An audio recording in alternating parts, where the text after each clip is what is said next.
사과, 믿음. 구원을 얻게 하는 방법인 믿음의 성격을 성경적으로 규명해 봅시다. 뜻밖에도 성경의 개념을 혼동하고 있는 경우를 우리가 많이 보게 되기 때문입니다.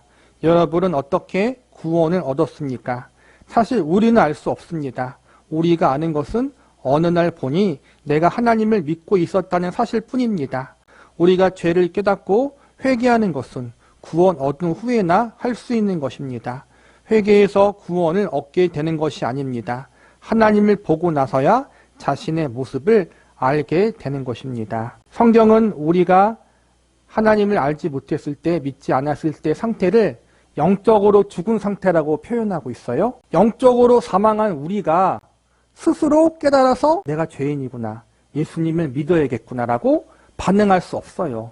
죽은 자가 어떻게 반응하겠어요? 근데 내가 죄인인 걸 깨닫고 예수님 앞에 회개하고 예수님을 영접했다는 것은 이미 내가 죄에 대해서 깨달을 수 있는, 반응할 수 있는 생명이 있다는 거예요.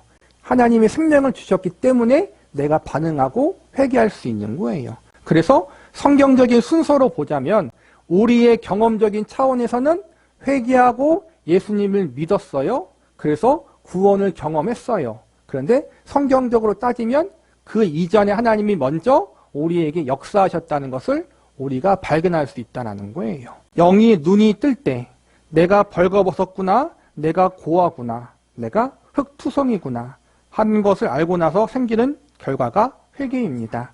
눈이 있어야 자신이 고아인지 아닌지, 더러운지 깨끗한지를 볼 수 있는 것입니다. 자신이 고아인 것을 아는 것, 혹은 내가 고아니까 하나님을 찾아가야겠다. 그리고 그 사실을 볼 수 있는 눈이 생긴 것을 구원이라고 합니다. 구원이란 영의 감각이 생긴 것을 말합니다. 그래서 그 부수적이고 당연한 결과로서 자신이 죄인이라는 것을 알게 되고 하나님의 필요성을 알게 되고 저주를 받는다는 것의 무서움을 알게 됩니다. 첫째로 회개가 생기고 다음으로 하나님을 믿기로 하고, 그래서 예수 그리스도를 영접한다는 식의 순서는 인식의 순서이지 사실의 순서가 아닙니다. 주여 영접합니다라고 말할 때는 이미 주님이 들어와 계신 것입니다. 이 부분에 대하여 여러분의 마음속에 정리가 잘 되기를 바랍니다. 구원을 어떤 정점이라고 가정한다면 자연인은 결코 거기에 가 닿지 못하는 불연속선을 그을 수밖에 없는 존재입니다. 우리는 흔히 십자가를 통해 넘어왔다고 말합니다. 그러나 이 개념은 우리가 이제는 예수를 믿는 사람들이기에 예수께서 내 죄를 대속해서 자연 세계에서 영의 세계로 넘어올 수 있었구나라고 할 수 있는 법적인 차원에서 대조표이지 내가 어떻게 전자에서 후자로 오게 되었는가에 대한 설명은 아닙니다. 한 개인이 믿지 않은 자의 자리에서 믿는 자의 자리로 들어오는 방법에 대해서 성경은 언제나 신비롭다고 말씀합니다. 또 성경은 죄인을 향해 영적으로 죽은 자라고 표현하고 영적으로 소경이라고도 표현해요. 아, 내가 벌거벗었구나, 내가 고아구나, 내가 더러운 자구나, 내가 정말 의가 하나도 없는 자구나, 내가 하나님 앞에 정말 나쁜 놈이구나 라는 것을 내 자신에 대해서 볼 수 있는 것은 이미 영적인 눈이 띄어졌다는 거예요. 그래서 영적인 눈이 띄어져서 나의 상태를 깨닫게 되고 회개하게 되고 하나님을 찾게 되고 예수님을 영접하게 돼요. 이게 우리가 경험하는 거예요, 일반적으로. 그런데 그 순서를 돌아보니까 하나님께서 그 이전에 먼저 은혜를 주셔서 내 마음 가운데 성령님을 주셔서 내가 벌거벗어 있구나, 내가 죄인이구나, 내게 하나님이 필요하구나, 내가 예수님을 영접해야겠구나 라는 그러한 마음을 하나님이 먼저 이미 주셨다라는 거예요.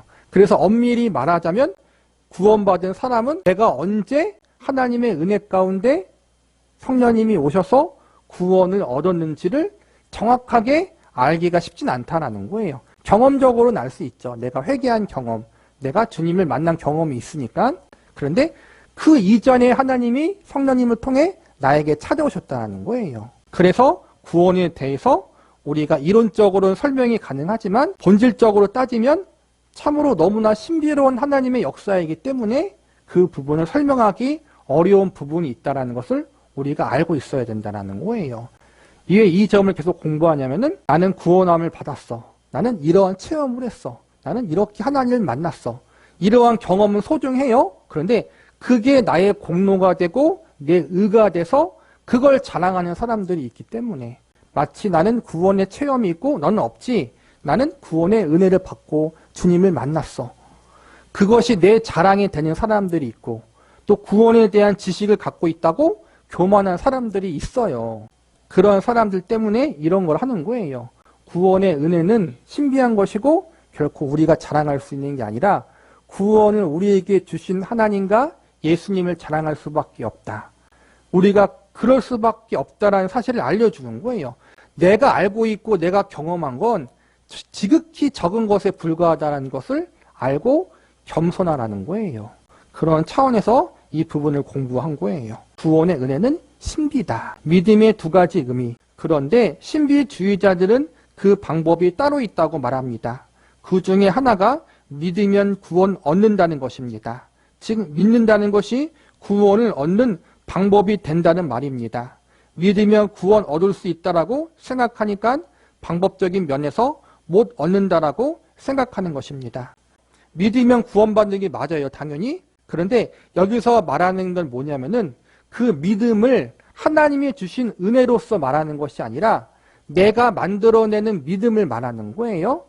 어떠한 열심에 의해서, 어떠한 체험에 의해서, 나의 종교적인 헌신에 의해서 내가 갖고 있는 그 어떠한 결심과 의지로 말미암아 만들어낸 믿음을 말하는 거예요. 오해하지 마세요. 그러나 그들이 말하는 그 믿음은 구원을 얻게 하지 못합니다. 왜냐하면 그들은 성경이 말씀하는 믿음이란 단어를 올바르게 이해하지 못하고 있기 때문입니다. 믿음이란 단어가 나오게 된 경로는 다음과 같습니다. 율법이란 하나님이 제시하는 조건들을 지키고 이행해서 드디어 합격선에 도달하는 것을 말하는데 그 구원에 이르게 하는 조건들을 도저히 사람들이 지킬 방법이 없습니다. 그러므로 율법이 아니고 행위가 아니고 라는 말은 바로 행위가 아닌 것으로 너희가 구원을 얻었다라는 뜻입니다. 구원은 너희가 이룬 것이 아니고 하나님의 은혜요 선물로 받은 것이라고 성경은 말합니다. 즉 구원을 얻은 방법이 행위가 아님을 분명하기 위해서 율법이 아닌 것, 행위가 아닌 것에 해당하는 단어를 만들어야 하기 때문에 성경은 그 단어를 믿음이라고 말씀하게 된 것입니다. 이스라엘 백성들에게 율법이 주어졌잖아요. 그 율법을 다 지키면 구원받을 수 있어요. 그 율법을 지킨다는 건 뭐냐면은 하나님이 원하시는 의의 기준에 합당하게 되면 되는 거예요. 그런데 이스라엘 백성들이 구약 성경의 역사를 통해 우리에게 알려준 건 뭐예요? 다 지킬 수가 없다라는 거예요. 인간이 연약하기 때문에, 죄인이기 때문에. 그래서 율법 외에 다른 의를 하나님이 우리에게 주신 거예요. 은혜로 주셨어요. 선물로 주신 거예요. 예수님으로 말미암아 주신 거란 말이에요. 그것을 우리는 믿음이라고 표현한다라는 거예요. 내 안에서 내가 무엇을 지켜서 무엇을 순종해서 만들어낸 믿음이 아니라 내 밖에 있는 예수님이 나에게 의를 주셨다라는 거예요. 그걸 은혜이고 믿음이라고 표현한다라는 거예요. 그런데 아까 말한 신비주의자들이나 잘못된 사람들은 그 믿음을 예수님이 주시는 믿음이 아니라 내가 무엇을 해서 만들어낸 믿음이라고 이야기할 때가 많다라는 거예요. 기독교라고 불리우는 이단들도 보면은 예수님 믿으면 구원 받는다고 말해요. 그런데 그들 안에 들어가서 성경 공부를 하거나 들어가 보면은 여기서 말하는 믿음이 지금 공부하는 믿음이 아니라 앞에서 말한 것처럼 내가 만들어낸 믿음을 말하는 거거든요. 결국에는 어떤 것을 지키고 어떤 걸 행하고 어떤 걸 하지 말고 그걸 통해서 만들어낸 믿음을 말하는 거예요. 근데 그게 아니라고 성경은 계속 얘기하고 있다는 거예요. 즉 구원을 얻은 방법이 행위가 아님을 분명하기 위해서 율법이 아닌 것, 행위가 아닌 것에 해당하는 단어를 하나 만들어야 했기 때문에 성경은 그 단어를 믿음이라고 말씀하게 된 것입니다. 성경에서 전하는 예수를 믿으십시오라는 말은 이제 우리 믿자는 말과는 다른 것입니다. 믿으면 구원 얻는다고 해서 나는 예수를 믿어서 구원을 얻었다. 그런데 어떤 사람은 예수를 믿으라고 해도 안 믿겠다고 한다. 나는 예수를 믿었는데 그 사람은 안 믿었으니까 그는 지옥에 가도 마땅하다라고 단정했다고 합시다. 이런 경우에 무엇이 이 두 사람을 구별짓는 것입니까? 우선 자신이 얻은 구원이란 결과에 대해 그 조건이 나에게 있다고 생각하고 있습니다. 그래서 자신은 믿음이라는 조건을 가진 사람이고 다른 사람은 이 믿음이란 조건만 내놓으면 구원이라는 결과를 얻을 테지만 단지 믿음이란 조건을 내놓기를 거부하고 있는 사람으로 구별짓는 것입니다. 만약 정말 그렇다면 믿음은 자랑거리가 될 것입니다. 그러나 성경은 자랑할 것이 없다고 선언합니다. 자랑할 것이 있다면 그것은 믿음이 아니라 그 자신이 갖고 있는 율법입니다. 자신이 가진 결과에 대해 자신에게 원인이 있는 사람이기 때문입니다. 성경에서 예수 믿으십시오라고 하는 말씀은 율법과 상관이 없는 의미의 표현입니다. 그러므로 예수를 믿어 구원을 얻었습니다라는 선언은 내게 구원을 얻을 어떤 조건이 있거나 구원받을 만한 무슨 가치가 있어서 받았다는 뜻이 아닙니다. 하나님이 은혜로 주신 방법으로 얻었다는 말입니다. 그것을 보통 믿음으로 받았습니다라고 표현하는 것입니다. 하나님이 은혜로 주셨습니다. 이게 믿음이라는 거예요. 근데 우리는 믿음을 이야기할 때 이 사람은 믿음이 좋다, 저 사람은 믿음이 좋다. 이걸 말하는 건 우리가 구원받은 이후에 성도로서 하나님 앞에 성숙한 정도, 믿음의 성숙에 대한 부분은 분명히 있잖아요. 성화의 정도는 분명히 있어요. 믿음이 더욱더 성숙하고 믿음이 더욱더 잘 다듬어지고 더 성화된 사람, 그 사람에 대해서 우리가 믿음이 좋다 안 좋다라고 이야기할 수 있는 부분은 있지만 구원에 관련되어서는 믿음이 좋다 나쁘다라고 이야기할 수 없다는 거예요. 믿음이 좋은 사람은 구원받고 믿음이 약하고 좋지 못한 사람은 구원 얻지 못한다. 이렇게 이야기할 수 없다는 거예요. 왜냐하면 우리가 갖고 있는 믿음으로 우리를 구원하는 것이 아니기 때문에 우리를 구원하는 것은 내가 갖고 있는 내 안에 있는 믿음이 아니라 내 밖에 있는 예수님이에요. 그 예수님이 나를 구원하신다는 것을 내가 인정하고 그것을 은혜로 받아들이는 거란 말이에요. 그래서 우리가 믿음이 부족하고 연약해도 괜찮다라는 거예요. 그 예수님만 우리가 받아들이면 돼요. 그걸 믿음이라고 이야기하는 거예요. 예수님 믿으면 구원 받는다라는 것을 일반 사람들은 그냥 믿으면 구원 받구나라고 생각할 때 우리는 지금 배운 것처럼 한 번 더 그 믿음이 무엇인지를 생각할 줄 아는 사람이 되어야 해요. 구원 이후의 믿음. 자연 세계에서 영혼 세계로 넘어오는 데 방법이 있을 수 없으며 성경은 그 사실을 믿음이란 용어로 제시하고 있습니다. 그러나 영원한 세계로 들어간 후에 보통 말하는 그 믿음이 동원되어야 합니다. 아까 말한 것처럼 성숙에 대한 믿음이 구원 이후에 우리에겐 필요한 건 맞다라는 거예요. 우리에게 책임과 순종을 요구하는 믿음이 있다라는 거예요. 그러면 구원의 문제에서 신자가 해야 하는 또 할 수 있는 행위는 무엇입니까? 구원을 얻은 과정에서는 행위가 존재할 수 없지만 구원을 얻은 후에는 구원을 얻은 자가 마땅히 행해야 할 행위가 있다고 성경은 말씀합니다. 이제는 눈을 뜨고 율법을 보는 자이기 때문에 가야 할 자신의 길을 가야 하며 하나님을 바라봐야 하는 등의 행위들이 생기게 됩니다. 이 부분은 구원을 얻은 것과 관련된 문제가 아니라 구원을 얻은 자의 성장에 관한 문제입니다. 그런데 많은 사람들은 구원으로 넘어올 때 자기가 믿어서 넘어온 것으로 생각하고 넘어와서는 하나님께 은혜만 구하는 혼동 속에 빠져 있습니다. 성경과 반대로 적용하고 있기 때문입니다. 그래서 신앙이 늘 흔들립니다. 이 부분을 잘 이해해야 합니다. 자연 세계에서 영혼 세계로 넘어오는 데는 이렇게 하면 된다는 방법이 있을 수 없습니다. 눈을 뜨게 되는 과정에서 내가 눈에 힘을 주어야 된다든지 어떻게 고개를 돌려야 된다든지 하는 방법이 없습니다. 그것은 오직 하나님만이 하십니다. 그리고 구원을 얻은 결과로서 믿음을 가지게 되는 것입니다. 영적으로 사망한 사람은 영적인 시체예요.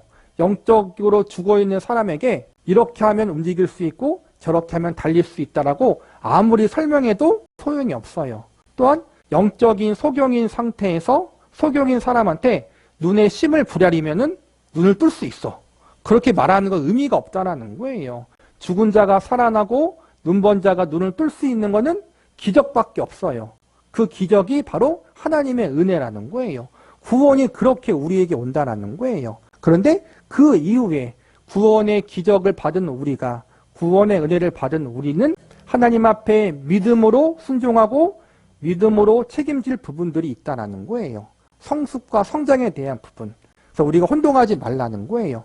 구원에 관해서의 믿음은 전적인 하나님의 은혜예요. 그런데 그 이후에는 우리가 하나님의 은혜에 대해서 반응해야 되고 책임질 부분들이 있다. 이때 믿음은 앞에서 언급한 율법이 아닌 것을 말하는 믿음과는 다른 믿음입니다.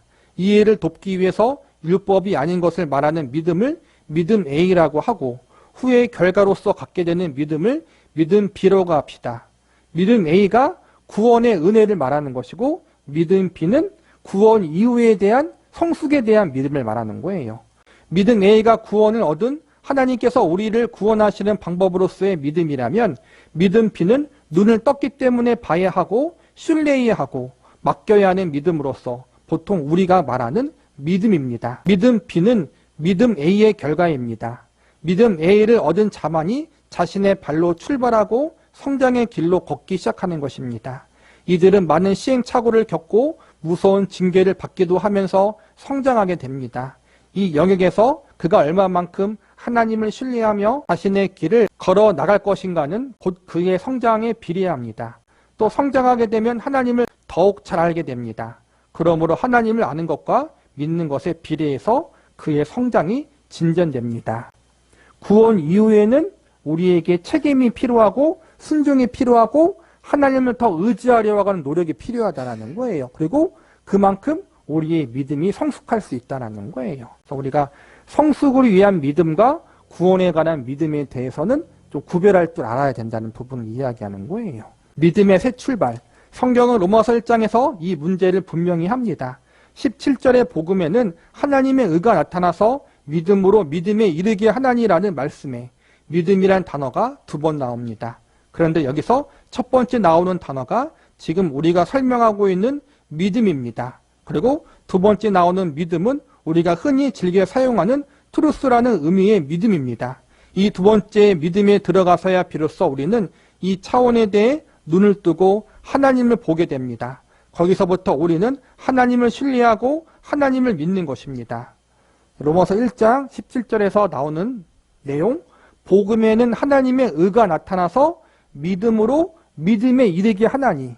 여기서 맨 앞에 나오는 믿음은 구원에 대한 믿음, 하나님의 은혜를 이야기하는 것이고, 뒤에서 나오는 믿음은 구원받은 이후에 우리가 순종과 책임으로서의 믿음을 말하는 거예요. 성숙에 대한 믿음. 근데 성숙에 대한 믿음, 성화에 대한 믿음, 이 믿음의 전제는 반드시 구원의 은혜를 받은 이후에라는 거예요. 구원도 받지 못했는데 예수님을 영접하지도 않았는데 우리에겐 성화와 성숙은 없다라는 거예요. 먼저 전제되어야 될 건 하나님의 은혜로 구원받아야 되는 것. 이게 전제가 되어야 우리가 믿음의 성숙과 성장을 논할 수 있다는 거예요. 우리가 처음 갖는 신앙상의 감각과 인식과 경험은 앞으로 언급한 믿음의 A의 결과입니다. 우리가 예수 그리스도를 믿게 된 것은 하나님께서 우리를 구원하신 결과이지 내가 구원을 얻고 구원을 얻기 위해서 살아야 하는 일의 출발이나 원인은 아닌 것입니다. 그런데 이 결과는 또 하나의 출발을 낳은 것도 사실입니다. 즉, 새 인생의 출발을 낳게 되는 것입니다. 우리는 여기서부터 새 출발을 하게 됩니다. 이제부터는 신자로 살아가게 되는 것입니다. 이제는 하나님을 아는 자로서 하나님을 기쁘시게 하는 자로서 살아야 합니다. 죽었던 자리에서 살아난 자리로 넘어온 이유, 즉 출생 이후의 성장 영역에 있는 것입니다. 이 영역에서 신자는 죽은 자를 살리며 없는 것을 있는 것 같이 부르시는 하나님에 대한 믿음을 가지고 출발해야 합니다. 여기서 이 믿음은 구원의 결과로 생긴 믿음이기 때문에 내가 구원을 어떻게 얻었느냐와 관련된 문제가 아니라 하나님이 이러한 분이시구나에 관한 문제입니다. 하나님은 이러한 분이셔 이러한 것을 좋아하시는구나. 그런데 나는 그렇게 하지 못하는구나 하는 인식을 갖는 것입니다. 구원을 얻음으로써 하나님에 대해 알게 된 믿음은 성장을 향한 출발점이지 구원을 얻은 원인이나 근거에 관한 문제는 아닙니다. 앞에서 언급했듯이 믿음 A가 아니라 한 걸음 더 진전된 믿음 B를 갖게 된 성장 영역에서 가장 신경을 써야 할 부분은 성경 속에 기록된 모든 사건들 속에서 하나님이 누구신지를 더 많이 아는 것입니다. 하나님을 믿고 의지하고 따르며 살아야 하는 것입니다. 모든 게 다 은혜지만 성화에 대해서, 성숙에 대해서는 우리의 어느 정도의 책임이 필요하다는 것을 지금 이야기하고 있는 거예요. 그 책임은 순종에 대한 부분, 충성에 대한 부분, 내 의지에 대한 부분도 분명히 일정 부분 있다라는 거예요. 순종의 책임이 우리에게 있다. 믿음의 성숙에 있어서는 이걸 잊지 말자. 그렇다고 일단 후자의 영역으로 들어온 사람이 전자의 영역으로 되돌아가게 되는 일은 없습니다. 또한 후자의 영역으로 들어온 지 주저앉아 있으면서 한없이 어린 아이로만 있을 수 없습니다. 자기가 배우지 않고 뿌리지 않으면 거둘 것이 없는 것입니다. 이미 하나님의 은혜로 구원을 받았다면 우리가 죄인이었을 때 하나님이 예수 그리스도의 생명을 주신 거예요. 아직 의롭지 않았을 때. 그게 구원이에요. 그걸 받아들이는 게. 그러니까 우리가 잘하든 못하든과 상관이 없어요. 그런데 우리의 성숙에 대한 부분은 우리가 잘하기 위해서 노력하는 부분들이 반드시 필요하다는 거예요. 구원의 은혜를 경험한 사람이 반드시 따라오는 것은 성숙을 향한 출발이에요.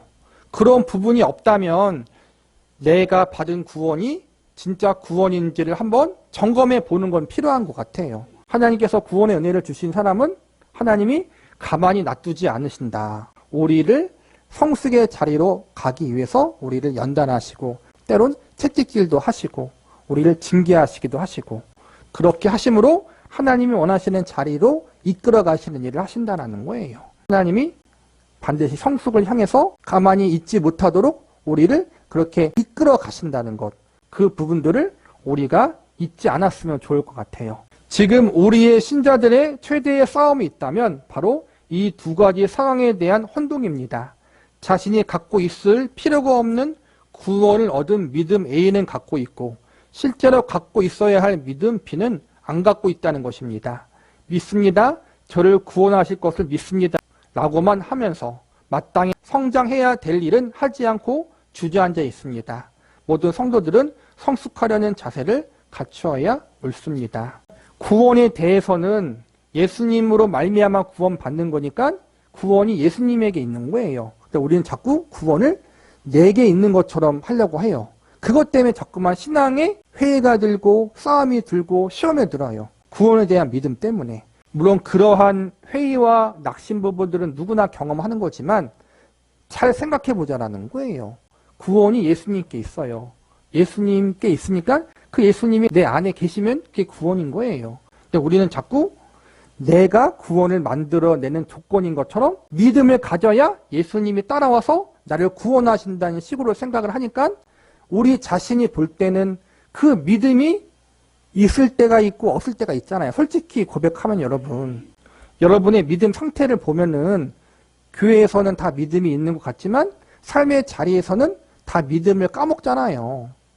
그렇다면 내가 믿음을 가지고 있느냐 없느냐 여부에 따라서 내 안에 믿음이 없으면 떨어지면 구원이 사라지게 되는 것이고 교회에 와서 좀 은혜 받아서 믿음이 내 안에 들어온 것 같고 잘 자리 잡은 것 같으면 내가 구원을 얻은 것 같고 늘 오락가락 하잖아요. 사실은 그 문제로 씨름을 하잖아요. 대부분 계속 그 문제를 갖고 믿음이 있냐 없느냐 믿음이 적냐 맞냐 그 부분 때문에 부흥해 가는 것이고 기도원 가는 거잖아요. 대부분.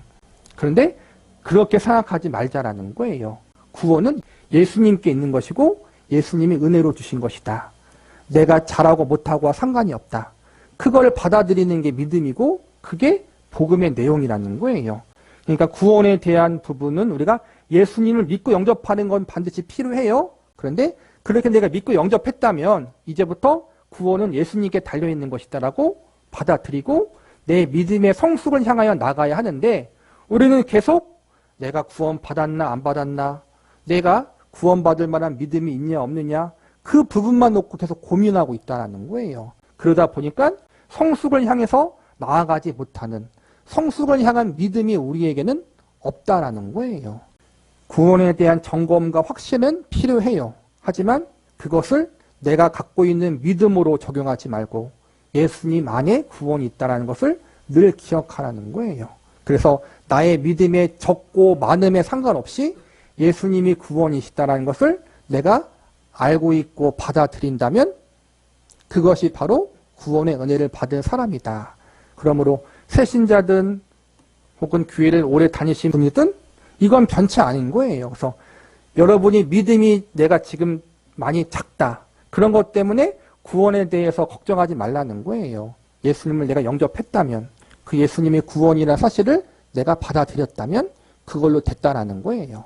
그리고 이제는 그렇게 예수님을 영접했다면 우리는 책임과 순종의 반응으로 믿음의 성숙을 향해서 나아갈 수 있는 사람이 되어야 한다는 거예요.